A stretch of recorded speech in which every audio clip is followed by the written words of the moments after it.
Alright, in this video we're going to take a look at transformations in regression.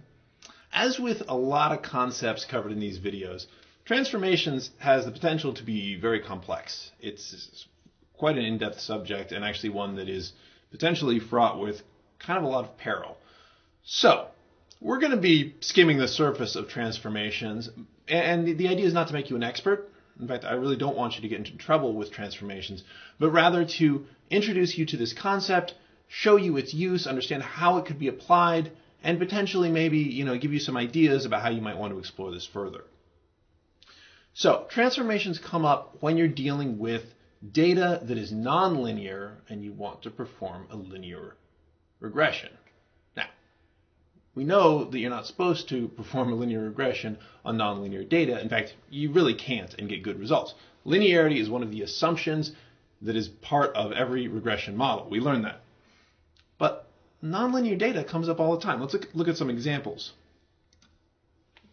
Just using two manufacturing examples. Here on the left we have a graph. I made this up, of course, but a graph that shows units produced per hour and number of workers. And I just want to convince you that this makes sense. We see a curve to the data. And it doesn't just sort of curve up, always going up. It starts to come down. Units produced per hour, obviously we need some workers to create any unit. So it starts off at 0. And as we add workers, the production per hour keeps going up until we get to a certain inflection point, at which point productivity starts to go down when we have a whole lot of workers. And that's because they're getting in each other's way and distracting each other. And this is actually true. If you operate a factory, you can't just cram thousands of workers in there. At a certain point, you're going to get less productive, less efficient with a whole lot of people in there. So that's one example, and this is clearly nonlinear. Here's another one. Also manufacturing. If we had cost per unit, cost to produce each unit, versus the units produced per day. Running a manufacturing operation, you have certain fixed costs. You have, and especially when we're talking about daily costs, you have, the rent on your factory and the machines. You have certain fixed salaries, administrative people who they're there every single day, no matter whether you're producing or not. You have to pay them. So we have if we only are producing a handful of units in that day, we're going to have very high cost per unit.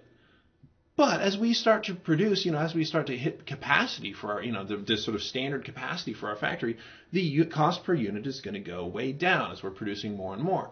Until you get to a point at which you say, now we're operating past, what is our sort of most efficient level. And now, we're trying to produce more and more units per day. Costs start going up. Costs per unit start going up because we have to pay people overtime and bring in outside experts and things like that just to ramp up our number of units produced, so the costs start going up as well. So does this mean all is lost? We're looking at two examples of nonlinear data. Did we just walk away and say we can't do a regression? No. But what we're going to have to do is transform our data. And to help you think about that, I just want to show you that these are examples of nonlinear functions. And just to remind you all that all we're doing with regression is we're putting a line to a function, and the function usually takes the form of y equals b0 plus b1 times x1 plus b2 times x2, depending on how many variables we're including, and that's our linear function. But it's always going to be a function. And anytime there's a relationship, these relationships, we're going to have some function that could be associated to that. In order to be able to run linear regression, we need to make that function into a linear relationship. And I'll show you how some ways we might do that. Now, these functions can take a multitude of forms, so these are just some examples. Here we have this sort of looks like a quadratic function here. We have y equals b0 plus b1x squared. What can we do about that? Well, if we want to get a linear relationship as it equates to our dependent variable, we're going to have to transform both sides. And this is always true. We have to transform both sides. So we could take the square root of both sides. And what would that give us? Well, it would give us square root of y equals b0 plus b1 x1. Oh, I may have left off. Well, we don't need to differentiate x1, or there's only one variable here. Okay, and so first of all, what does this mean in what we would do in practical terms? Okay, it's one thing to just say, we take the square root of both sides of the equation. But what does that mean that we would actually do? It means we would take our data, if we were looking at if our data is contained in a spreadsheet, we're going to take our column for y, our dependent variable, and we're going to take the square root of every data point. And then we're going to be able to run the regression. It's not going to tell us the same thing. It's going to tell us the linear relationship that x has with the square root of y. And this is really, I said that transformations are fraught with peril. And by that I mean they're very often misinterpreted because they make interpreting the data trickier. It's no longer just, you're not dealing with a straight relationship, linear, where you haven't messed around with the data at all. You're messing with the data here. You're doing the same thing to both sides to get yourself in a position where you can run a regression. Doesn't mean that you can't make good interpretations from it, but it gets a lot trickier. But let's forge ahead. That's the warning. Makes interpreting your data a lot trickier. But this is how you would do it. You would take the square root of y at every data point. Here, it's something different. We're looking at y equals 1 over b0 plus b1x. That's also, again, not going to look linear, but we can make it look linear if we took the reciprocal of both sides. We're basically just doing algebra here. So we take the reciprocal of both sides, and we get 1 over y equals b0 plus b1x. And again, in practical terms, what we would actually do, we would take the reciprocal of every value of y, our dependent variable, and then we'd run the regression, and we'd get this relationship. It would tell us something about how x is related to the reciprocal of y. Down here, this is a special case. This is the Cobb-Douglas equation. It's a function for production. So this is the quantity produced. This is labor, and this is capital, which for some reason is abbreviated with a K instead of a C. I don't know why, but that's the way it is.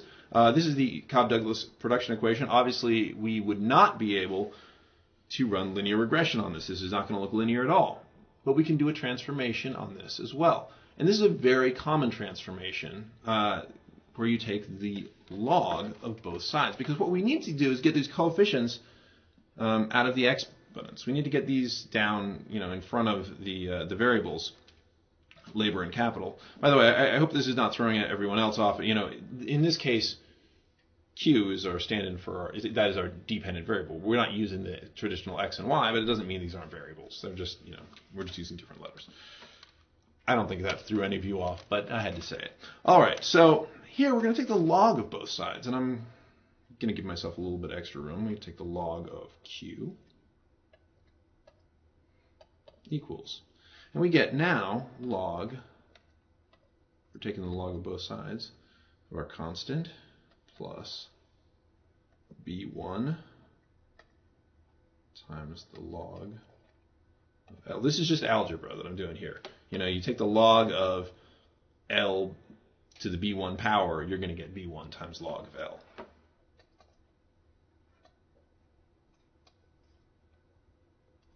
No, didn't capitalize my other logs here. Log of K.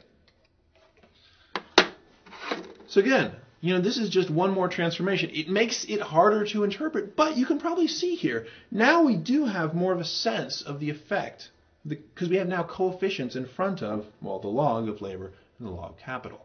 So it gives us more. Now we could run a regression and it would tell us something. So harder to interpret for sure, but useful nonetheless. As I said, I really just want to give you a taste of how transformations are used so that when you see them done, you can sort of understand the logic behind them.